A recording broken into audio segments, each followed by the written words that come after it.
The House of the Devil by Georges Méliès is often considered the first horror film ever made. Méliès's film was released in 1896 and depicts an encounter with the devil in both a comedic and frightening way. Although very basic to observe now, this film inspired many ideas that are currently involved within the genre today. Flash forward to modern cinema, and the horror genre has developed into a cultural phenomenon. From classics like Alfred Hitchcock's Psycho to Stanley Kubrick's The Shining, horror has gone on to create many different subgenres like slashers and found footage. A new wave of horror has recently been discussed and includes many of the genre's most recent and popular titles. This subgenre has become known as elevated or post-horror. This video essay will discuss the narrative importance of elevated horror within the horror genre. In order to achieve this, I've contrasted Jordan Peele's Get Out with John Carpenter's original film, Halloween, focusing on their sources of tension as well as their other aspects of narrative structure. This elevated horror aims to move the genre away from traditional approaches.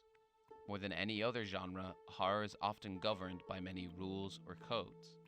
Many of the films follow a similar plotline and include very similar characters. Tropes like the final girl always prevailing and good ultimately succeeding are examples of this. These types of tropes have allowed audiences to develop an expectation when watching films dubbed as horror. Another aspect seen within traditional horror films are jump scares, narrative devices that are often used to relieve tension and provide climax. These are often seen less within elevated horror. Instead, there is an increased emphasis on slow-building suspense. This is not to say that they are eliminated entirely, but they are less relied upon.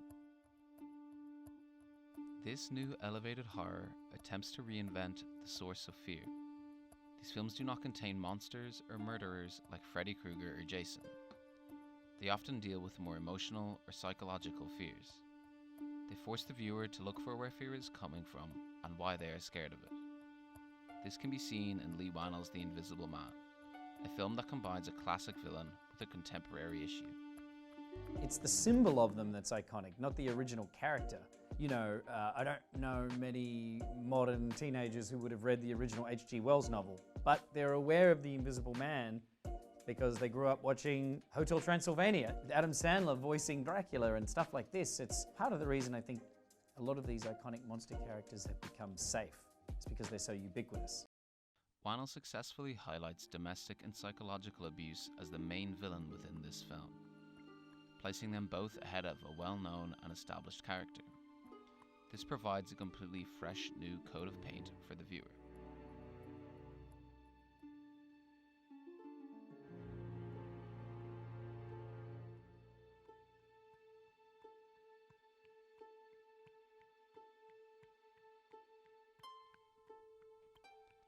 Another film that follows this new perspective of storytelling is Jordan Peele's Get Out.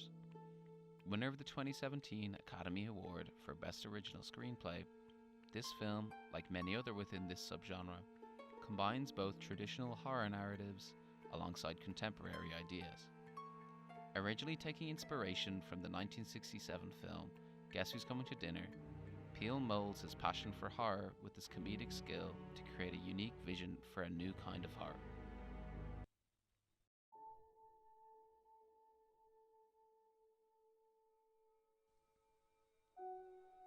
Suspense and tension are crucial aspects to be analysed when discussing horror films. Tension is usually felt in horror due to an unfamiliar environment or the presence of an evil being. Elevated horror often presents new perspectives to increase tension in unique ways.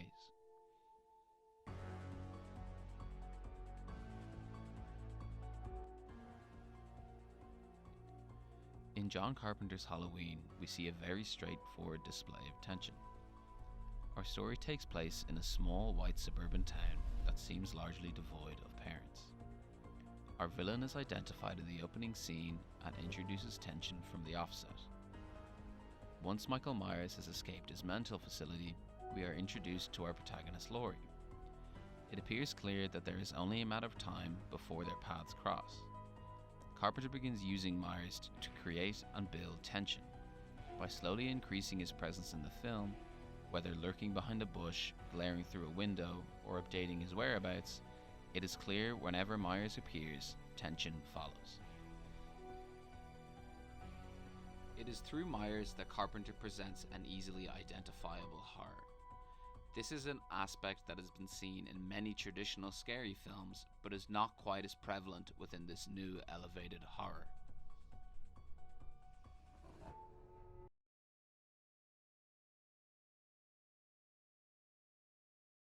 Get Out begins by introducing us to a familiar scenario.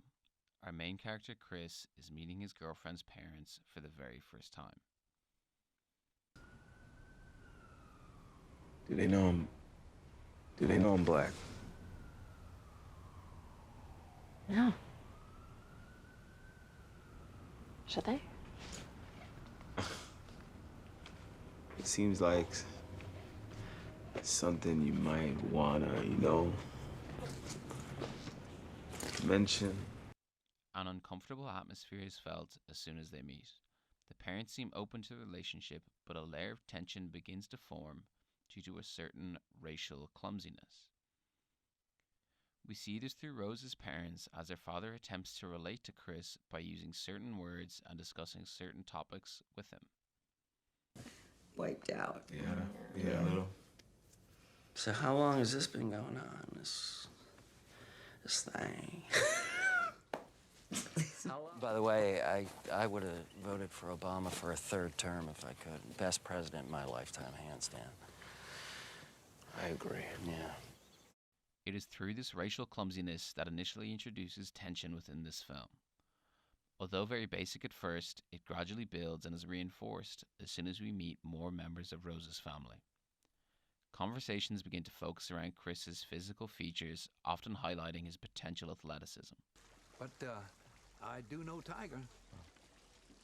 Oh, that's great. Super. Gordon loves Tiger. Oh, best I've ever seen, ever. Hands down. Fair skin has been in favor for the past, couple of hundreds of years. But now the pendulum is swung back. Black is in fashion. With your frame and your genetic makeup, if you really pushed your body, and I mean really trained, no pussyfooting around, you'd be a fucking beast. Jeremy, no karate at the dinner table. It's not karate, Mom. Yo, I got a rule. No play fighting with drunk dudes. I don't play. I'm just Jeremy.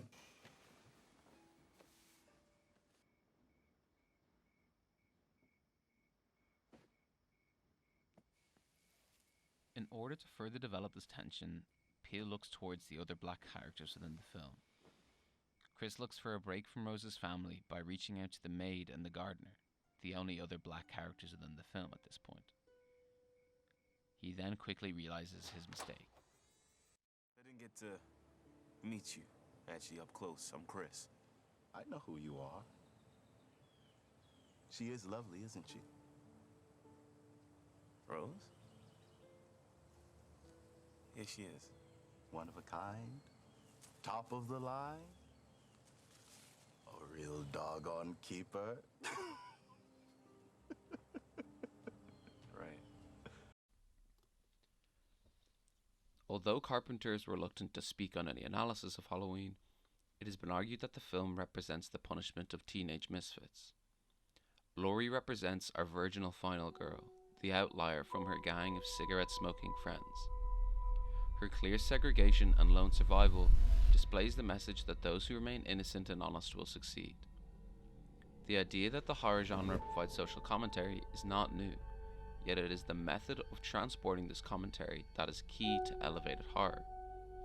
In this new genre, the horror is often the message, like the use of racial tension to create suspense.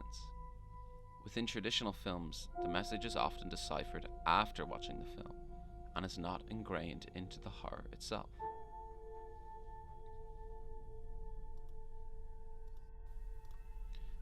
Elevated horror is still a relatively new genre to filmmaking, but with companies like A24 contributing to this style as well as its successes at the box office and awards, I'm sure we still have a long way to go.